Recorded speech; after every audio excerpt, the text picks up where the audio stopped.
Hi friends, ನಾನು Praveena Fernandes. ಇವತ್ತಿದ್ದು video ಅಂತ ಹೇಳಿದರೆ ಒಂದು ಇಸ್ರೇಲಿ ಸ್ಪೆಷಲ್ ಒಂದು ರೆಸಿಪಿ ನಾವು ಇಂಡಿಯನ್ ಸ್ಟೈಲ್ ಮಾಡೋದು ಹೇಗೆ ಅಂತ. ಈಗ ಕ್ಯಾಪ್ಸಿಕಮ್ ನಿಮಗೆ ಯಾವ ಕಲರ್ ಡಿಫ್ರೆಂಟ್ ಕಲರ್ ಇದು ಸಿಕ್ಕಿದ್ರೆ ಡಿಫ್ರೆಂಟ್ ಕಲರಲ್ಲಿ ತಗೊಳ್ಬೋದು. ನಿಮಗೆ ಇದು ಹೀಗೆ ಕಟ್ ಮಾಡಬೇಕು. ಇದು ಕಟ್ ಮಾಡಿ ನಮಗೆ ಇದು ಅಗತ್ಯ ಉಂಟು ಮತ್ತೆ ಕ್ಲೋಸ್ ಮಾಡಲಿಕ್ಕೋಸ್ಕರ ನೋಡಿ ಹೀಗೆ ಕಟ್ ಮಾಡಿ ನೋಡಿ. ಇದು ನಮಗೆ ಬೇಕು ಮತ್ತೆ ಇದು ಮಾಡಲಿಕ್ಕೆ. ಮತ್ತು ಈ ಕ್ಯಾಪ್ಸಿಕಮ್ ಇದು ಒಳಗೆ ಇರುವ ಇದೆಲ್ಲ ಬೀಜ ಎಲ್ಲ ನಾವು ತೆಗಿಬೇಕು. ಹೀಗೆ ನೋಡಿ, ಹೀಗೆ ತೆಗೆದು ಇದು ವಾಶ್ ಮಾಡಬೇಕು ನೋಡಿ. ಈ ರೀತಿ ಇನ್ನೊಂದು ಕ್ಯಾಪ್ಸಿಕಮ್ ತೆಗೆದು ತೋರಿಸ್ತೇನೆ ನೋಡಿ. ಈ ಕ್ಯಾಪ್ ಈಗ ಸ್ವಲ್ಪ ಜಾಸ್ತಿಯಾಗಿ ನೋಡಿ, ಸ್ವಲ್ಪ ಹೀಗೆ ಕಟ್ ಮಾಡಬೇಕು. ಕಟ್ ಮಾಡಿ ಹೀಗೆ ನೋಡಿ ಈ ರೀತಿ ಇದು ನಮಗೆ ಬೇಕು. ಇದು ಕೂಡ ಇದು ಮತ್ತು ಬೀಜ ಈ ರೀತಿ ನಾವು ತೆಗಿಬೇಕು. ಇಲ್ಲಿ ನಮಗೀಗ ಇಂಡಿಯಾದಲ್ಲಿ ನನಗೆ ಬೇರೆ ಕಲರ್ ಸಿಗಲಿಲ್ಲ, ಗ್ರೀನ್ ಮಾತ್ರ ಸಿಕ್ಕಿದ್ದು. ಇದದ್ದು ಆರೆಂಜ್ ಇರುತ್ತೆ, ರೆಡ್ ಇರುತ್ತೆ, ಮತ್ತು ಇನ್ನೊಂದು ಗ್ರೀನಲ್ಲಿ ಕೂಡ ಇನ್ನೊಂದು ಟೈಪ್ ಗ್ರೀನಲ್ಲಿ ಕೂಡ 2-3 ಟೈಪ್ ಇದು ಕ್ಯಾಪ್ಸಿಕಮ್ ಸಿಗುತ್ತೆ. ಅದರಿಂದ ಯಾವುದು ಬೇಕು ನಿಮಗೆ ಆ ಕಲರ್ ಯೂಸ್ ಮಾಡ್ಬೋದು, ಯಾವುದು ಬೇಕಾದರೂ ಯೂಸ್ ಮಾಡ್ಬೋದು. ಯಾಕೆಂದರೆ ಇದರಲ್ಲಿ ನಾವೀಗ ರೈಸ್ ಮತ್ತು ಮೀಟ್ ಇದು ಅದು ಮಿಕ್ಸ್ ಮಾಡಿ ಅದನ್ನು ಇದರ ಒಳಗೆ ಇಟ್ಟು ನಾವು ಇದು ಬೇಯಿಸೋದು. ಅದಕ್ಕೋಸ್ಕರ ನಮ್ಗೆ ಈಗ ಯಾವುದಾದ್ರೂ ಟೊಮೆಟೊ ಯೂಸ್ ಮಾಡ್ಬೋದು, ಆನಿಯನ್ ಕೂಡ ಒಳಗಿಂತ ಎಲ್ಲ ತೆಗೆದು ಆನಿಯನ್ ಕೂಡ ಯೂಸ್ ಮಾಡ್ಬೋದು. ಇದು ಇಸ್ರೇಲಿ ಫುಡ್ ಇದು ಸತ್ಯಾಗ್ಲೂ. ನಾನೀಗ ಇಸ್ರೇಲ್ನವರು ಅಂತ ಹೇಳಿದರೆ ಸ್ಪೈಸಿಯಾಗಿ ಯೂಸ್ ಮಾಡೋದಿಲ್ಲ.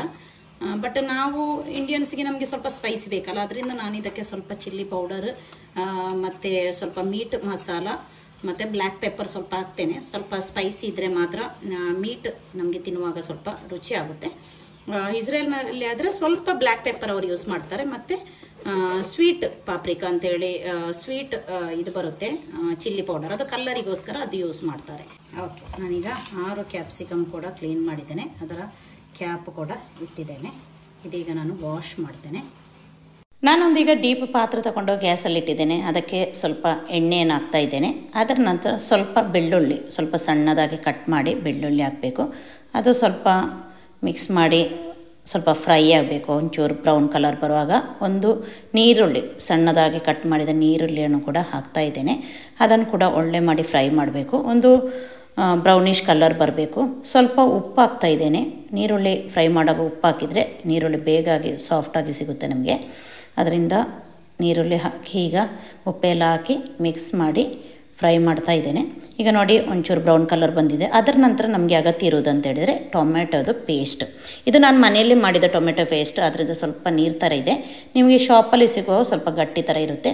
ಒಂದು 3-4 ಸ್ಪೂನು ಹಾಕ್ಕೊಳ್ಳಿ, ನಿಮಗೆ ಗೊತ್ತಾಗುತ್ತೆ ಅದು. ಯಾಕೆಂತ ಹೇಳಿದರೆ ಇದೇ ಟೊಮ್ಯಾಟೊದು ಸಾರಲ್ಲೇ ನಾವು ಇದು ಬೇಯಿಸೋದು. ಅದರಿಂದ ನಮಗೆ ಇದನ್ನು ನೀರು ಥರ ಮಾಡಲಿಕ್ಕೆ ಉಂಟು. ಅದಕ್ಕೆ ಸ್ವಲ್ಪ ನಮಗೆ ಜಾಸ್ತಿ ಟೊಮೆಟೊ ಪೇಸ್ಟ್ ಬೇಕು ನೋಡಿ. ಒಂದು 4-5 ಸ್ಪೂನು ನಾನು ಹಾಕಿದ್ದೇನೆ. ಮತ್ತು ನಾನು ಮೆಣಸಿನ ಹುಡಿ ಒಂದು ಅರ್ಧ ಸ್ಪೂನು ಮೀಟ್ ಮಸಾಲ ಮತ್ತು ಸ್ವಲ್ಪ ಬ್ಲ್ಯಾಕ್ ಪೆಪ್ಪರ್ ಹಾಕ್ತಾಯಿದ್ದೇನೆ. ಇದು ಇಸ್ರೇಲಿ ರೆಸಿಪಿ ಮಾಡೋರು ಹಾಕೋದಿಲ್ಲ, ಆದರೆ ನಾವು ಇಂಡಿಯನ್ಸ್ಗೆ ನಮಗೆ ಸ್ವಲ್ಪ ಖಾರ ಬೇಕು, ಅದಕ್ಕೋಸ್ಕರ ನಾನು ಇದನ್ನು ಹಾಕ್ತಾಯಿದ್ದೇನೆ. ಹಾಕಿ ಸ್ವಲ್ಪ ಫ್ರೈ ಮಾಡಿದ ನಂತರ ನೀರು, ನಿಮಗೆ ಎಷ್ಟು ನೀರು ಬೇಕು ನೋಡಿ ಅಷ್ಟು ಹಾಕ್ಕೊಳ್ಳಿ. ಬಿಸಿ ನೀರು ಆದರೆ ಬಿಸಿ ನೀರು ಹಾಕ್ಕೊಳ್ಳಿ. ಯಾಕೆಂತ ಹೇಳಿದರೆ ಆಲ್ಮೋಸ್ಟ್ ಒಂದು 3/4 ಕ್ಯಾಪ್ಸಿಕಮ್ ಮುಳುಗುವಷ್ಟು ನೀರು ನಮಗೆ ಬೇಕು. ಯಾಕೆಂತ ಹೇಳಿದರೆ ಈ ಸಾಸಲ್ಲೇ ನಾವೀಗ ಬೇಯಿಸೋದು, ಟೊಮೆಟೊದ್ದು ಸಾಸಲ್ಲೇ ನಾವೀಗ ಇದು ಬೇಯಿಸೋದು. ಅದಕ್ಕೆ ಬೇಕಾದ ಉಪ್ಪು ಹಾಕ್ಕೊಳ್ಳಿ. ಇದು ಮುಚ್ಚಳ ಇದ್ದೇನೆ. ಅದರ ನಂತರ ಒಳ್ಳೆ ಕುದಿಬೇಕು ನೋಡಿ. ಮೀಟ್, ಗ್ರೈಂಡ್ ಮಾಡಿದ ಮೀಟ್, ನಿಮಗೆ ಬೇಕಾದರೆ ಚಿಕನ್ ತಗೊಳ್ಬೋದು ಅಥವಾ ಬೀಫ್ ತಗೊಳ್ಬೋದು, ಯಾವುದು ಬೇಕಾದರೂ ತಗೊಳ್ಬೋದು. ಗ್ರೈಂಡ್ ಮಾಡಿದ ಮೀಟ್ ಇದನ್ನು ವಾಶ್ ಮಾಡಿ ಸ್ಟ್ರೈನ್ ಮಾಡಲಿಕ್ಕೆ ಇಟ್ಟಿದ್ದೇನೆ ನೋಡಿ. ಒಳ್ಳೆ ಅದರದ್ದು ನೀರೆಲ್ಲ ತೆಗೆದಿದ್ದೇನೆ. ನಾನು 2 ಗ್ಲಾಸ್ ಬಾಸ್ಮತಿ ರೈಸ್ ತಗೊಂಡಿದ್ದೇನೆ. ಇದು ಕೂಡ ನಾನು ವಾಶ್ ಮಾಡಿ ನೀರೆಲ್ಲ ತೆಗೆದಿದ್ದೇನೆ. ಅದಕ್ಕೆ ನಾನೀಗ ಈ ಗ್ರೈಂಡ್ ಮಾಡಿದ ಈ ಮೀಟನ್ನು ಹಾಕ್ತಾ ಇದ್ದೇನೆ. ಇದಕ್ಕೆ ನಾನು 2 ಸ್ಪೂನು ಟೊಮೆಟೊ ಪೇಸ್ಟ್ ಹಾಕಿದ್ದೇನೆ. ಸ್ವಲ್ಪ ಮೀಟ್ ಮಸಾಲ ಒಂದು ಅರ್ಧ ಸ್ಪೂನು ಮೆಣಸಿನ ಹುಡಿ ಮತ್ತು ಸ್ವಲ್ಪ ಪೆಪ್ಪರ್ ಹುಡಿ ಹಾಕ್ತಾ ಇದ್ದೇನೆ. ಮತ್ತು ರುಚಿಗೆ ತಕ್ಕಷ್ಟು ಉಪ್ಪು,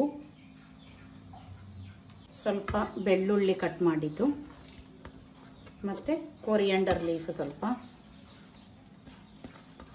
ಪಸಿಲಿ ಲೀಫ್ ಸಿಕ್ಕಿದ್ರೆ ಅದು ಕೂಡ ನಿಮಗೆ ಹಾಕ್ಬೋದು. ನಮಗೆ ಇಲ್ಲಿ ಇಂಡಿಯಾದಲ್ಲಿ ನನಗೆ ಸಿಗಲಿಲ್ಲ, ಅದರಿಂದ ಕೊರಿಯಾಂಡರ್ ಲೀಫ್ ಮಾತ್ರ ಹಾಕ್ತಾ ಇದ್ದೇನೆ. ಇದು ಒಂದು ನೀರುಳ್ಳಿ ಹಾಕಿ ಇದನ್ನೆಲ್ಲ ನಾವೀಗ ಮಿಕ್ಸ್ ಮಾಡಬೇಕು ಚೆನ್ನಾಗಿ. ನಾನೀಗ ಮೊದಲು ಕಟ್ ಮಾಡಿಟ್ಟ ಕ್ಯಾಪ್ಸಿಕಮಲ್ಲಿ ಈ ರೈಸ್ ಮೀಟೆಲ್ಲ ಮಿಕ್ಸ್ ಮಾಡಿದ ರೈಸನ್ನು ಇದನ್ನು ಫಿಲ್ ಮಾಡ್ತಾ ಇದ್ದೇನೆ. ಇದಕ್ಕೆ ಒಂದು ಫುಲ್ ಅಂತ ಹೇಳಿದರೆ ತುಂಬ ಪ್ರೆಸ್ ಮಾಡೋದು ಬೇಡ, ಜಸ್ಟ್ ಒಂದು ಫುಲ್ ಆಗುವ ಥರ ಇದು ಮಾಡಿದರೆ ಆಯಿತು. ಯಾಕೆಂದರೆ ರೈಸ್ ಬೆಂದು ಬರುವಾಗ ಫುಲ್ ಆಗುತ್ತೆ ನೋಡಿ. ಎಲ್ಲ ಕ್ಯಾಪ್ಸಿಕಮಲ್ಲಿ ನಾನು ಫಿಲ್ ಮಾಡಿದ್ದೇನೆ. ಈಗ ಅದರ ನಂತರ ಈ ನಾವು ಟೊಮೆಟೊ ಪೇಸ್ಟ್ ಯಾವುದು ಬೇಯಿಸ್ಲಿಕ್ಕೆ ಇಟ್ಟಿದೆಯೋ ಅದರಲ್ಲಿ ಇದನ್ನು ಎಲ್ಲವನ್ನು ಇಡಬೇಕು ನೋಡಿ. ಈ ರೀತಿಯಾಗಿ ಇಡಬೇಕು. ನಾನೀಗ 6 ಕ್ಯಾಪ್ಸಿಕಮ್ ಫಿಲ್ ಮಾಡಿದ್ದೆ ಮತ್ತು ಸ್ವಲ್ಪ ರೈಸ್ ಬಾಕಿದ್ದದು. ನನ್ನ ಹತ್ರ ಪೊಟ್ಯಾಟೊ ಟೊಮೆಟೊ ಏನಿರಲಿಲ್ಲ, ಅದರಿಂದ ಸೌತೆಕಾಯಿ ಇತ್ತು. ಸೌತೆಕಾಯಿ ಒಳಗಿದೆಲ್ಲ ಮಾಂಸ ತೆಗೆದು ಒಂದು 2 ಸೌತೆಕಾಯಿಯಲ್ಲಿ ಕೂಡ ನಾನು ಫಿಲ್ ಮಾಡಿ ಇಡ್ತಾ ಇದ್ದೇನೆ. ಅದು ಸೌತೆಕಾಯಿ ಕೆಲವು ಸರಿ ರೌಂಡ್ ಇರುತ್ತೆ, ಅದರಿಂದ ಸ್ಟ್ರೇಟ್ ನಿಲ್ಲದಿದ್ದರೂ ಅಡ್ಡಿ ಇಲ್ಲ. ಕ್ರಾಸ್ ಆಗಿ ಬಿದ್ದರೂ ಕೂಡ ಪ್ರಾಬ್ಲಮ್ ಬರೋದಿಲ್ಲ, ಹಾಗೆ ಹೊರಗೆ ಬರೋದಿಲ್ಲ. ಅದಕ್ಕೋಸ್ಕರ ನಾನು 2 ನೋಡಿ ಸೌತೆಕಾಯಿಯನ್ನು ಕೂಡ ಇಡ್ತಾ ಇದ್ದೇನೆ. ಹಾಗೆ ಅದರ ನಂತರ ನಾವು ಮೊದಲು ಕ್ಯಾಪ್ಸಿಕಮ್ ಇದೆಲ್ಲ ಕಟ್ ಮಾಡಿಬಿಟ್ಟ ಆ ಕ್ಯಾಪ್ ಇದೆಲ್ಲ ಸ್ವಲ್ಪ ಮೇಲಿನ ಭಾಗ ಕಟ್ ಮಾಡಿಟ್ಟದು, ಅದಕ್ಕೆ ನಾವು ಕವರ್ ಮಾಡಿ ಇಡಬೇಕು ನೋಡಿ. ಈ ರೀತಿ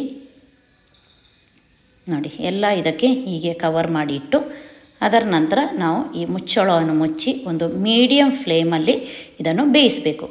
ನಂತರ ನಮಗೆ ಇದು ರೈಸ್ ಬೆಂದಾಗುವಾಗ ಇದು ಫುಲ್ಲಾಗಿ ಸ್ವಲ್ಪ ಉಬ್ಬಿದಾಗೆ ಬರ್ತದೆ, ಆಗ ನಮಗೆ ಗೊತ್ತಾಗ್ತದೆ. ಅದರ ನಂತರ ನಾವು ಇದನ್ನು ಗ್ಯಾಸ್ ಆಫ್ ಮಾಡಿದರೆ ಆಯಿತು. ಹೀಗೆ ಮುಚ್ಚಳ ಮುಚ್ಚಿ ನಾವು ಬೇಯಿಸ್ಲಿಕ್ಕೆ ಇಡಬೇಕು ನೋಡಿ. ಇಲ್ಲಿ ನಮ್ಮದು ಆಲ್ಮೋಸ್ಟ್ ರೆಡಿ ಆಗ್ತಾ ಇದೆ. ಮೀಟ್ ಸ್ಟಫ್ಡ್ ರೈಸ್ ರೆಡಿಯಾಗಿದೆ.